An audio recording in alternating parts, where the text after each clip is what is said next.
Hi everyone, welcome to a rather long overdue blues guitar lesson. Today I'd like to show you a really interesting funky blues shuffle by the brilliant Kirk Fletcher. I saw him play this progression on YouTube and I kind of just changed a few little parts here and there to make it a bit more fluid and just neaten it up a little bit, I think. This particular progression is just basically a whole mix of riffs and chords which just come together to make a really cool sounding blues shuffle with some funk elements, I suppose. It'll probably take quite a while, or at least at the beginning it's a little bit tricky to get under your fingers because there's a whole lot of chord shifting going on. But once you get it, it's just a great feel and it's just so much more interesting than just playing a standard blues 1-4-5, you know, boring progression. So without any further ado, I'll zoom in on the guitar neck and slowly talk you through it. Okay, so let me talk you through this great little progression.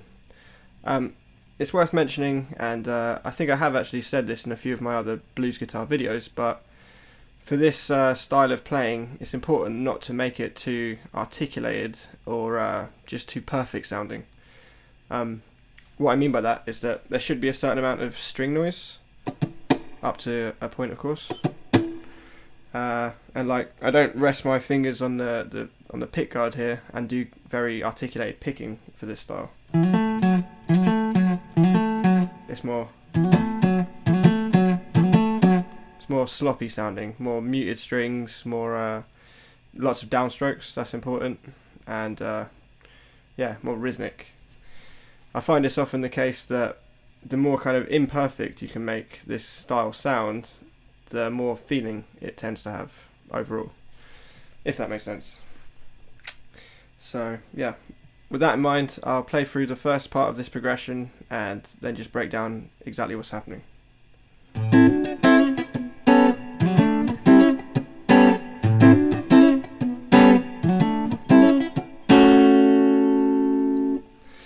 Right, so the entire riff is in A, or the entire progression is in A, and you've just got this A bass note getting played back there again in a non-articulated type way. Doesn't even matter if you miss it sometimes, it's just more about the feeling, you know. And then this little bend thing happening, 2 or 3 strings being bent like that to an A9 chord, a fancy kind of A9 chord with the root on top. So you're hammering on the major third of an A7 or A chord, I suppose.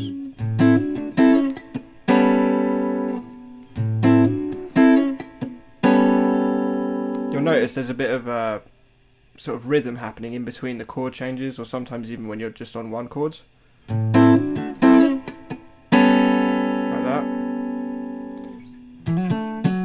To a little hammering on riff, back to hammering on the major third. Don't worry about, you can get these 2 strings in there, you can, you know, hit them, that sounds good. Back to A9, repeated.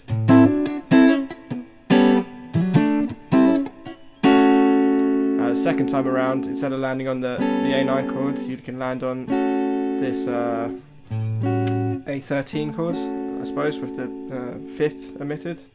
Or it could be looked at as a G6, I suppose. So yeah, let me play that whole section for you nice and slow.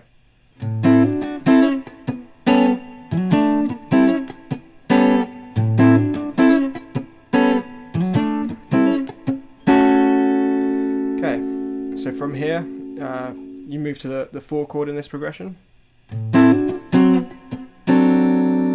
So same as before. Oh. And then instead of going to the major third, you go to this double stop thing happening. Then to this fancy kind of D dominant 7 chord with the 5th on top. So and then just sliding up this degree of the chord to make it a sus4 sound, I suppose. G sus4 chord.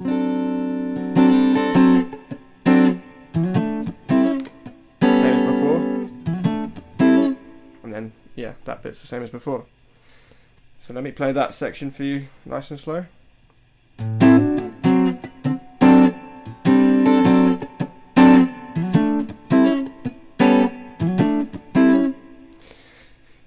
And then you have probably the most fiddly part of this progression, which is just this little double stop riff. And yeah, Kirk Fletcher kind of plays that a bit more articulate than I like to play it. I like to strum it out a bit more, like that. Oh, it's hard to play slow though. Really doesn't have to be perfect, but yeah. So yeah, then you land on this G add 9 chord, I suppose. And then just more double stop things happening. Okay, so that's just same little hammering on riff as before. Sliding down. Same, and then the same riff as before.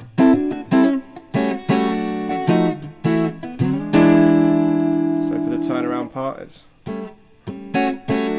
I like to hammer on this turnaround bit, so double hammer on.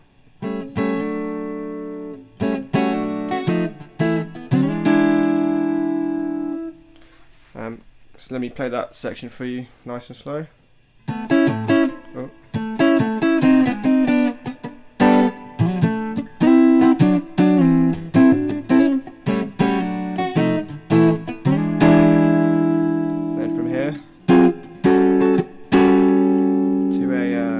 A13 chord. Back to the same riff as before.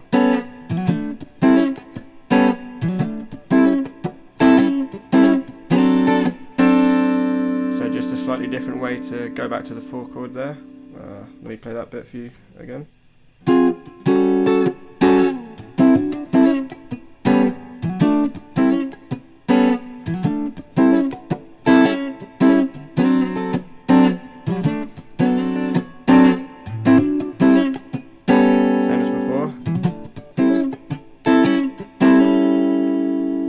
I suppose the second time around you can focus more on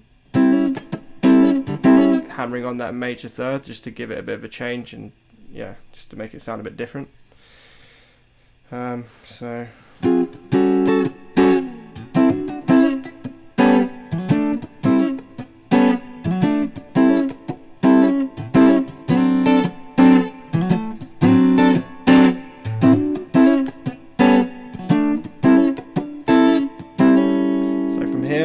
go to the 5 chord, E9, nice little transition to the 4 chord.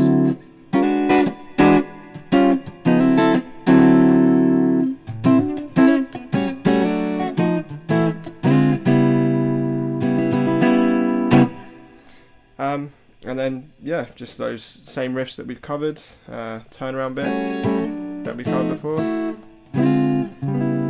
Finishing on this minor 7 flat 5 chord. So yeah, I mean that's really all there is to it. I suppose let me play through that last bit of the progression slowly so you can follow along. So let's see.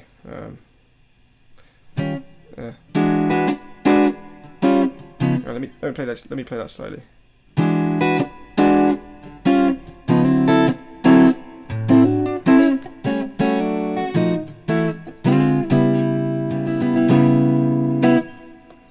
Okay, I hope that was clear enough. If you have any questions, please just ask me in the comments. Don't forget to like and subscribe to my channel if you haven't already. And thanks for watching.